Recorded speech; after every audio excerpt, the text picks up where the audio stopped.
If your Discord bot is throwing errors like missing access, cannot send messages to this user, missing permissions, or too many requests, don't worry. In this video, I'll walk you through exactly what each error means and how to fix it step by step. And if this tutorial helps, make sure to hit like and subscribe for more quick Discord and bot troubleshooting guides. Let's start with error code 5000-1001, which says missing access. This usually means your bot is trying to access a channel or perform an action, but it does not have the right permissions in your server. The first thing to check is your server role hierarchy. Go into your Discord server settings, find the bot's role, and make sure it is placed higher than the roles it needs to interact with. In Discord, role order matters. If the bot's role is too low, it may look like it is online and working, but it still won't be allowed to do certain actions. After adjusting the role position, test the bot again and see if the error is gone. Next, let's fix error code 5000-1007, which means cannot send messages to this user. This one happens when your bot tries to send a direct message, but Discord blocks it. The most common reasons are that the user has blocked the bot, has disabled server direct messages, or does not share a server with the bot anymore. If you are the user, you can check your privacy settings and make sure you allow direct messages from server members. If you are the bot owner, remember that the bot cannot message someone unless the conditions allow it. In many cases, this is not a code bug at all. It is simply a user privacy restriction or a server membership issue.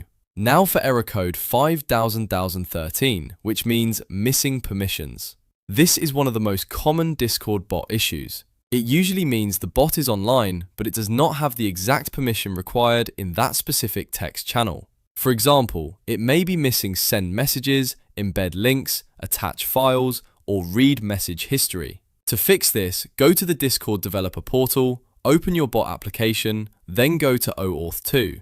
From there, select the permissions your bot actually needs. After that, copy the generated invite link and use it to invite the bot again with the correct permissions. Once the bot rejoins the server, go back to the channel settings and confirm the permissions are enabled there as well. Remember, server-wide permission is not always enough if a channel overrides it. Finally, let's talk about error code 429, which means too many requests or rate limited. This happens when your bot is sending too many actions to the Discord API too quickly. In simple terms, the bot is spamming requests.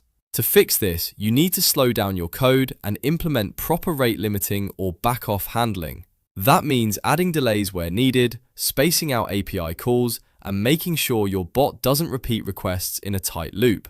If your bot is posting messages, reacting too often, or making repeated edits, reduce the frequency. This will help prevent your bot from hitting Discord's limits and getting temporarily blocked. So to recap, 5000-1001 means your bot lacks access and may need a higher role position. 5000-1007 usually means a DM cannot be delivered because of privacy or server restrictions. 5000-1013 means the bot needs the correct channel permissions through the developer portal and server settings. And 429 means your bot is making too many requests too fast and needs rate limiting.